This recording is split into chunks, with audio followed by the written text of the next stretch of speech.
Welcome to the third part in this mini-series. Can the Fed be trusted? Can the Fed save us from America's coming financial destruction?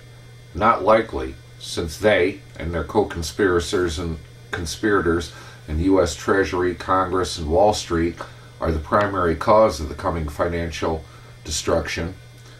This writer agrees with his friend Ron Paul that the Fed needs to be abolished. This writer has been involved with Wall Street and the financial world for over 42 years and written this newsletter for 35 years and has never before seen the incredible level of corruption, lying, deceit, theft, market manipulation, incompetence, and mendacy from Wall Street to Congress, from the Fed to the big banks, from the U.S. Treasury to major U.S. corporations that we see today. It is endemic. It will ultimately destroy the U.S. economy, financial system, currency, and democracy.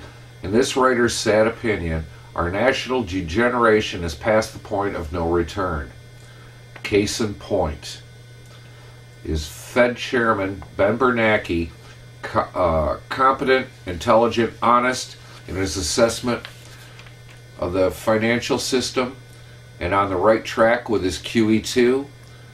Or is he a dishonest, manipulative, incompetent puppet of the global socialist establishment and dangerous to the financial system?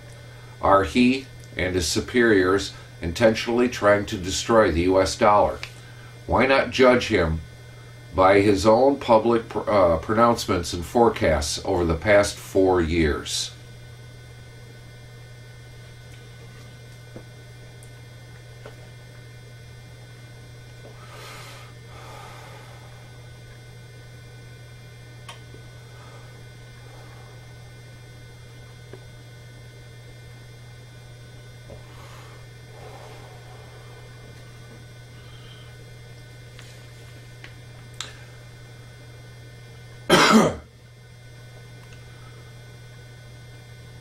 July 1st, 2005.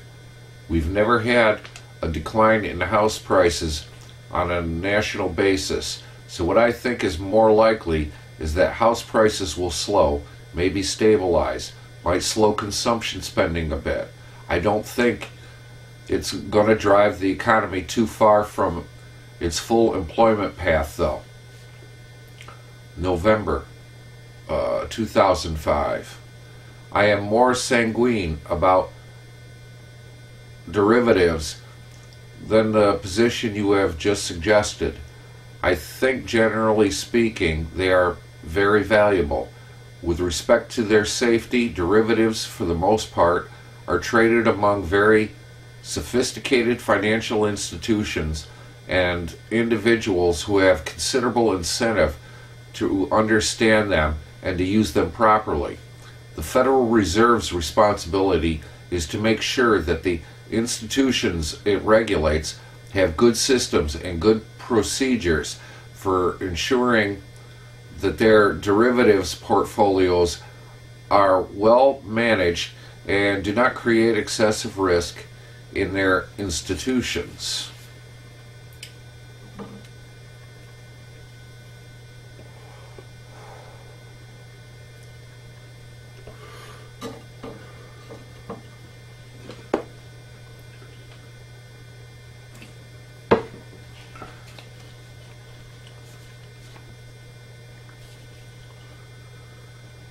February 2006. The economy has shifted from recovery to sustained expansion.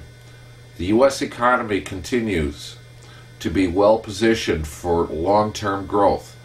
In this report, Bernanke projected the unemployment rate to be 5% from 2008 to 2011.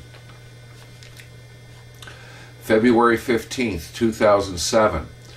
The weakness in housing market activity and the slower appreciation of house prices do not seem to have spilled over to any significant extent to the other sectors of the economy. February 15th, 2007, again. Overall, economic prospects for households remain good. The labor market is expected to stay healthy, and real income should continue to rise. The business sector remains in excellent financial condition.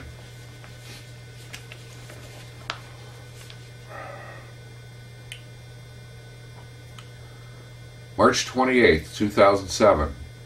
The impact on the broader economy and financial markets of the problems in the subprime market seems likely to be contained. May 17, 2007. We do not expect significant spillovers from the subprime markets to the rest of the economy or to the financial system. February 27, 2008. By later this year, housing will stop being such a big drag directly on GDP. I am satisfied with the general approach that we're currently taking. February 27, 2008.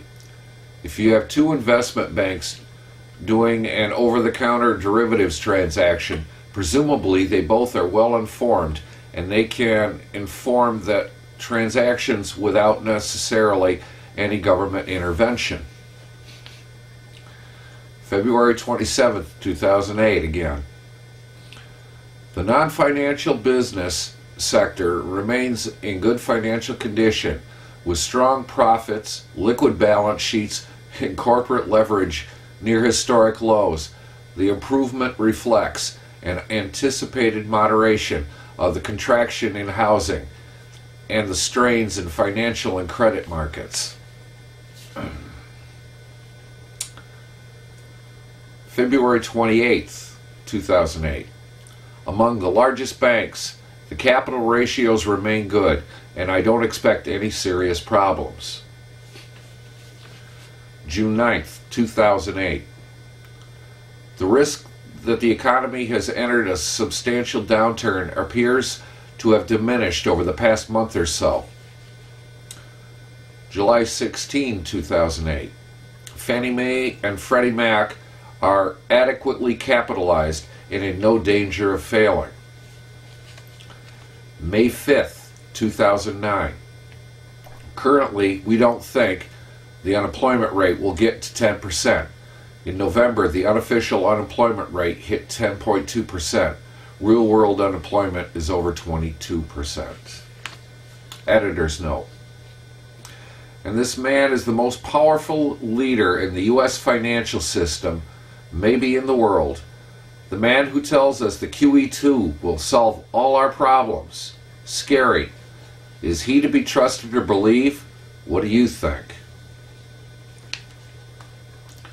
Since these statements totally conflict with reality, i.e., what has actually happened, the questions again arise. Is Bernanke, along with the Fed, terribly incompetent, blatantly lying, dishonest, and manipulative, priming the big banks and Wall Street giants, intentionally trying to destroy the U.S. dollar at the behest of his establishment bosses, or just one more Keynesian idiot who just does not understand how the real world works?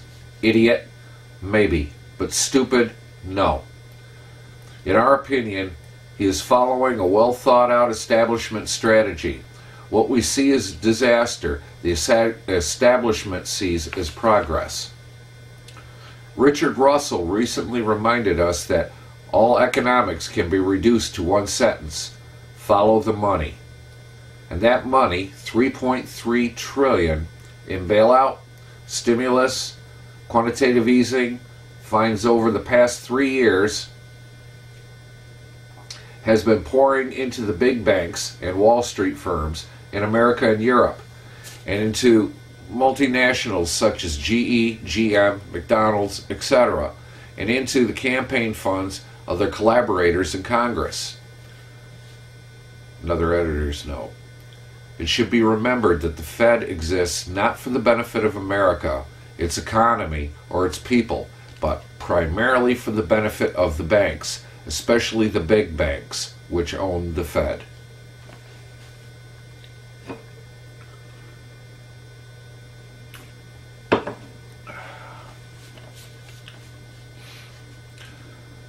Other indicators of the Great American Decline. IBM's once promising PC business is now owned by a Chinese company. The legendary Bell Laboratories is now owned by a French company. No nuclear plants or petroleum refineries have been built in America in over 33 years, in spite of public energy crisis, periodic energy crisis, and the need to not be dependent on foreign energy sources, especially the Middle East. U.S. consumers spend significantly more on potato chips than the U.S. government spends on energy R&D. Of Walmart's 6,000 suppliers, 5,000 are in China. 30 years ago, 10% of California's general fund went to higher education and 3% went to prison. Today, 11% goes to prisons, almost a fourfold increase, while 8% goes to education, a 20% decline. Respected Boston University economist Lawrence Kotilikoff, quoted by the IMF monthly journal Finance and Development, recently said government debt is not 13.5 trillion but 14 times higher at 200 trillion, 840% of gross of the GDP. Let's get real. He says the U.S. is bankrupt. The largest employer in the U.S. and the only one with steady job growth is the U.S. government. How do you spell socialism?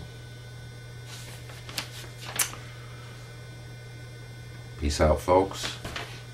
I'll be back with the conclusion. Think about what's being said.